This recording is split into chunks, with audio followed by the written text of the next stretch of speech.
Well, as you know, I've brought out over 50 videos on Minister for Men's Behaviour Change in response to the Victorian government bringing out a Minister for Men's Behaviour Change. And then I found this video This is the Premier of by Victoria. Daily Insight. And it's a really good video, viewers. I'm going to play it for you now. And we'll go over what's happening in this video. It's terrific. So let's get into it. The Honourable Jacinta Allen. Let's see what this guy says. This is the Premier of Victoria, Jacinta Allen, who has been Premier for about 8 months. This is Natalie Hutchins, the Minister for Women. Do you think there is a Minister for Men? Of course not. Don't be stupid.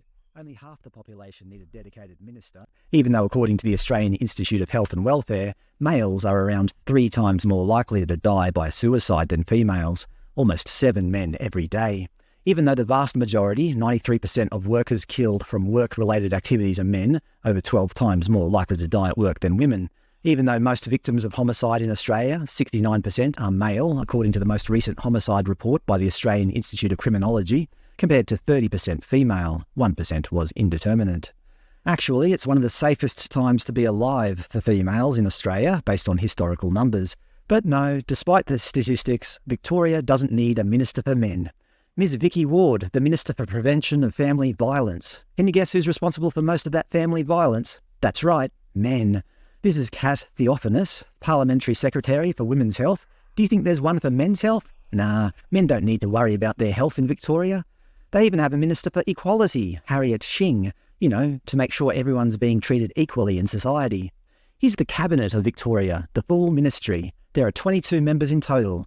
There seems to be something odd about this ministry, can you tell? Something, how would you say, unequal. 15 members are female, while only 7 are male, outnumbered more than 2 to 1. I don't think the Minister for Equality is doing her job. But just when you thought this can't get any worse, the Premier decides to release a statement demonising men even further. This was released a couple of days ago, 28th of May. I'm announcing several changes to Parliamentary Secretary responsibilities. Tim Richardson will become Parliamentary Secretary for Men's Behaviour Change, continuing the Allen Labor government's priority to make Victoria a safer place for women and children and work to end the tragedy of deaths of Victorian women at the hands of men. Secretary for Men's Behaviour Change? This makes it sound like there's something wrong with men, something that needs fixing, whereas women need protecting from evil men. This is the most extreme form of identity politics that I have ever seen. If you look at the Premier's recent tweets over the last few days, her motive becomes abundantly clear. May 27th, we want to hear from women right across our state about their experiences. We know women are dismissed, ignored and gaslit in relation to their pain. We've ticked over 7,000 responses to our Women's Pain Survey. May 28th, we just appointed the first Parliamentary Secretary for Men's Behaviour in Australia. May 30th, it's part of our Women's Safety Package announced today to help stop violence before it starts. Today we announced stronger laws to protect Victorian women. We're introducing minimum-length family violence intervention orders. Although they want you to think the opposite, let's not mince words here. Men are under political attack in Victoria. But why are they doing it? Obviously, the overwhelming majority of men don't support violence against women, or violence full stop for that matter. Most of us are loving husbands, partners and fathers. But there must be some statistics backing up the Premier's position. Well, if you look at the most recent homicide report, incidents of intimate partner homicide by victim sex, then yes, women are overrepresented, 89% to 11%. But this is only one type of very specific homicide, noting that this is the equal 3rd lowest number of intimate partner homicide incidents perpetrated against females ever recorded. Plus, this doesn't take away from the fact that almost 70% of all homicide victims are male. This new Parliamentary Secretary for Men's Behaviour Change role has actually made the international news. CNN, Australian state appoints official for men's behaviour change as outcry over violence against women grows. They note that it's the first position of its kind in the country. I'd argue it's the first position of its kind on the planet. Washington Post, Australia's new men's behaviour change secretary says the job won't be easy. The thing is, the Allen government is trying to demonise men here, but you don't have to look very far to find evidence of women abusing men, even former Labor MPs abusing men. ABC, 29th of May, only a couple of days ago. Hearing begins against former Tasmanian Labor MP Catherine Hay, accused of emotional abuse and intimidation of ex-partner.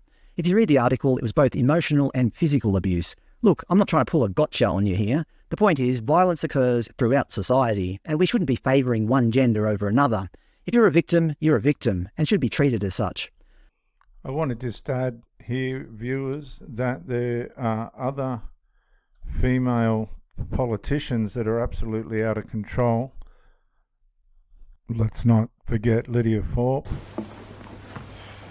I, Sovereign Lydia Thorpe, do solemnly and sincerely affirm and declare that I will be faithful and I bear true allegiance to the colonising Her Majesty Queen Elizabeth II. Senator Thorpe. I'm going to wait for quiet. Senator Thorpe, you are required to recite the oath as printed on the card, so please recite the oath. So I wouldn't say, you know, these are the people that are getting into Parliament. This is a female woman, as you can see, but she's a very rebellious, indignant person. She was mumbling off camera. None of us like it. Look at this. Look at the rebellion. Senator Thorpe. I, Lydia Thorpe, do solemnly and sincerely affirm and declare that I will be faithful and bear true allegiance to Her Majesty Queen Elizabeth II. Okay, so she thinks it's a joke, and this is the type of person that does need behaviour change. Here's some more of Lydia Thorpe in action. Independent Senator Lydia Thorpe's been knocked to the ground by police while trying to interrupt an anti-trans rights rally in Canberra, attended by One Nation's Pauline Hanson and Malcolm Roberts. And they celebrate women like myself. Police appear to try to help Thorpe to her feet as they removed her. She crawled away. Do you think that's a person that needs behaviour change, viewers? Like, what's wrong with these women? Why are they pointing out that men need to have a behaviour change when these people are making public spectacles of themselves? Before joining the large counter-protest on the other side of the Parliament lawn. The AFP has referred the incident to its Professional Standards Committee. She's throwing a tantrum on the ground. They are destroying people's lives. And this country should be ashamed that they even let people like this into this country. Now, I went to tell her that thing, that they are not welcome here. And I got pulverised by the police. No, not true, not true.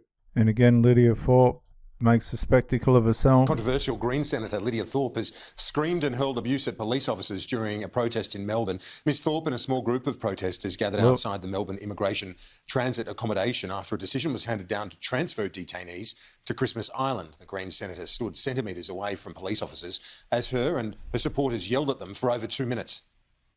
How dare you! Back to your position! How dare you people do that to innocent people? Is it not enough that you're locking up innocent people? Is it not enough? And no one in there has a criminal record. Why are you locking them up? Why? Why? We are talking about innocent people in there. Okay, so Miss Lydia Thorpe's might need to have a sit-down talk with Jacinta Allen. And of course, that's not all that Miss Lydia Thorpe is been up to. There she is there, Miss Lydia Thorpe, Senator.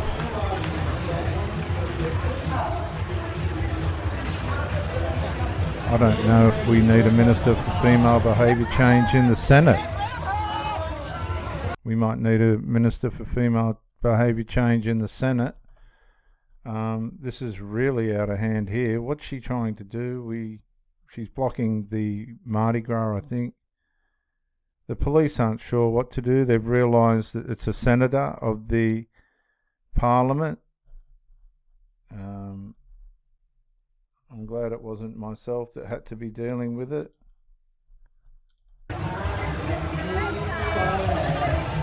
And now she's abusing the police as well. This is a bully. This is someone that's not safe. And a representative of the Australian government. It's disgraceful, and the Aboriginal people. You can see her bullying her way around the police. Some simp fellows come in. She might be intoxicated, actually, the way she's stumbling and staggering. It's quite a scene. This is a representative of the Aboriginal people. Not good. Miss Thorpe received a life ban from a Melbourne strip club 1 year ago. Miss Thorpe claims that Australia was built on stolen land, which is an absurd claim. And I think Miss Thorpe's made a big enough clown of herself.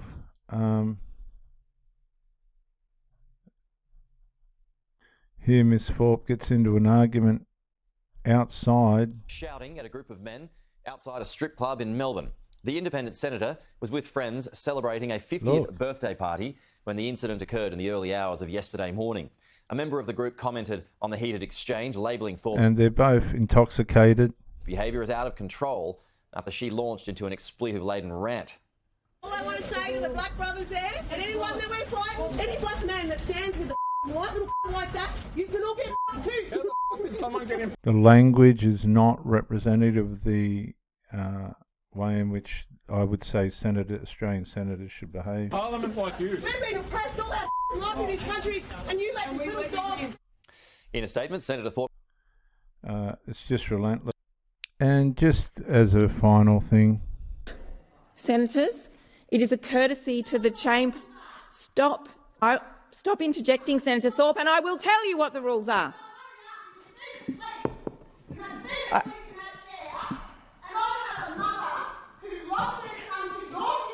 Senator Thorpe, sit down now.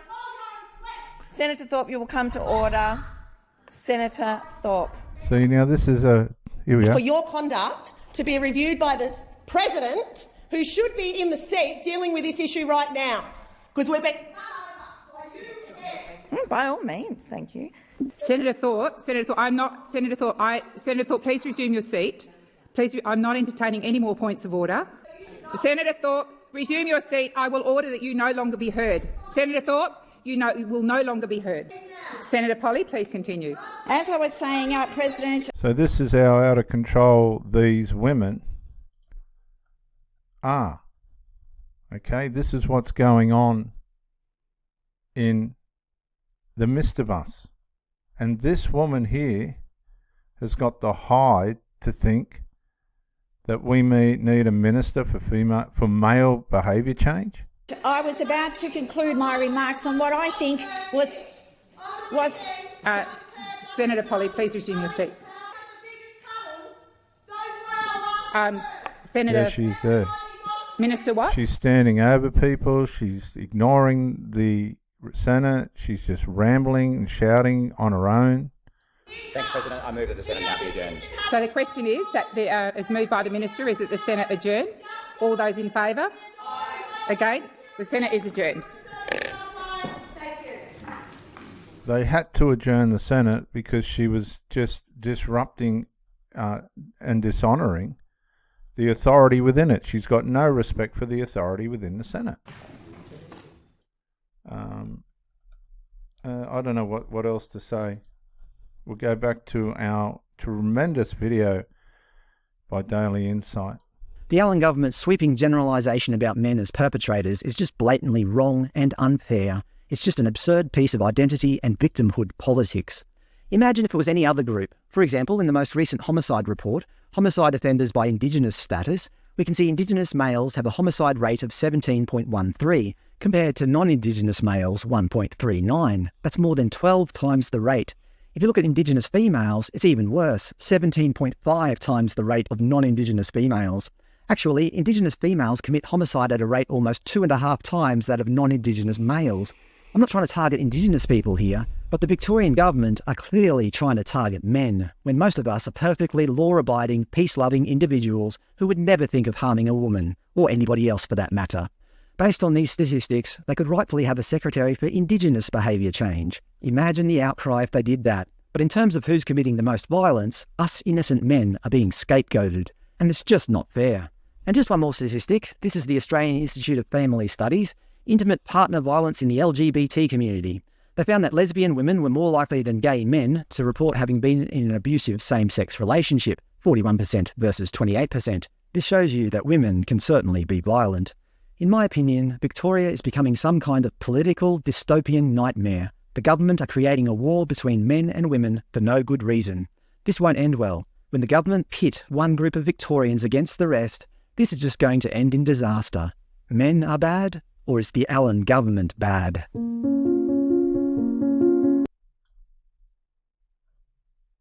Just on a couple of different angles. Here's Pauline Hanson. Senator Hanson. I'm quite happy to remove this because She turned up to the Senate with a... Parliament. In light of what is happening with national security, there has been 13 foiled national threats against us with terrorism, 3 that have been successful, and Australians have lost their lives. Terrorism is a true threat to our country. Many Australians are very much in fear of it. Order. What I would like to ask on behalf of the Australian people, considering there has been a large majority of Australians wish to see the banning of the burqa.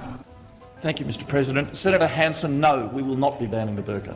Okay, so this is how ignorant men are, and now they've got trouble in the Senate. First, now they've got trouble with Fatima Payman. Look, as the Prime Minister's discovering, weakness is provocative.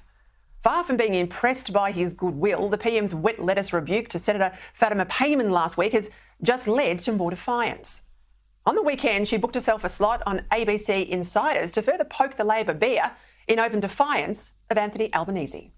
So will you abide by the decisions of the caucus in the future? It depends on what is brought forward, but if the same motion on recognising the state of Palestine was to be brought forward tomorrow, I would cross the floor. You would cross the floor Yes. again? Okay, so what we've got here is a Muslim female that's got into the Australian Senate, probably under the weakness of the Australian Prime Minister, who's given her an opportunity to be trusted. And of course, like Samson and Delilah, she's Delilah'd the Prime Minister and crossed the floor, which is sacrilege, parliamentary sacrilege. And now they've got a rogue on their hands, and it's a Muslim rogue who will use the position that she's been given to take it into a Muslim political realm, independent realm, as it seems to be. We'll know by tomorrow. As a result of that, Senator Payman has now forced the Prime Minister's hand, and she's been suspended from caucus indefinitely, or until she can give a commitment to obey the rules. Now, these are not the Liberal Party's rules, I hasten to add, but they are Labor's rules. See, she is not gonna abide by the rules. She's just not going to do it. She doesn't want to do it. She doesn't intend to do it. She's going to run her own race for the Muslim people. She used her position that she was given and trust, and now has betrayed it. She's betrayed the trust. That under no circumstances you can cross the floor. And it's been that way for 130 years. Anthony Albanese is the first Labor leader ever to tolerate a rat in the ranks because he didn't think he could be strong with a Muslim female, and perhaps too he was worried about Muslim votes in Western Sydney. But her point-blank refusal to follow the party line has forced his hand. Even today, he tried to justify the suspension of payment on the grounds of distracting from the government's cost of living agenda. Now, that's a sure sign to me of how fragile things are on Palestine inside his caucus. But the saga hasn't ended there. Late this afternoon, Senator Payman returned serve to the Prime Minister, issuing her own statement, declaring that she has lost contact with caucus colleagues, that she will abstain from all votes this week in the Senate, meaning Labor's lost a crucial number, and that she says, "I have been exiled." Okay, see this for what it is. Either Payman is doing the dance of the seven veils before she defects to the crossbench by the end of the week, or she's daring the Prime Minister to expel her. Either way, she has gone rogue. And this spells danger for Albanese's authority as leader, and danger too for seats in... And you heard it for yourself. There's another female Australian senator that has gone completely rogue. Rogue is the description given by Credlin. Rogue. And this spells danger for Albanese's authority, or she's daring the Prime Minister to expel her. Either way, she has gone rogue. And this spells danger for Albanese's authority as leader, and danger too for seats in Western Sydney like Watson. This is Tony Burke's seat, 25% Muslim vote there. Like Blaxland, Jason Clare's seat, 31% Muslim. Chris Bowen's seat of McMahon, almost 14% Muslim, and plenty more. It's a bad way to start a big week for Labor. And I can promise you it's only going to get worse by the look of that statement from Fatima Payman.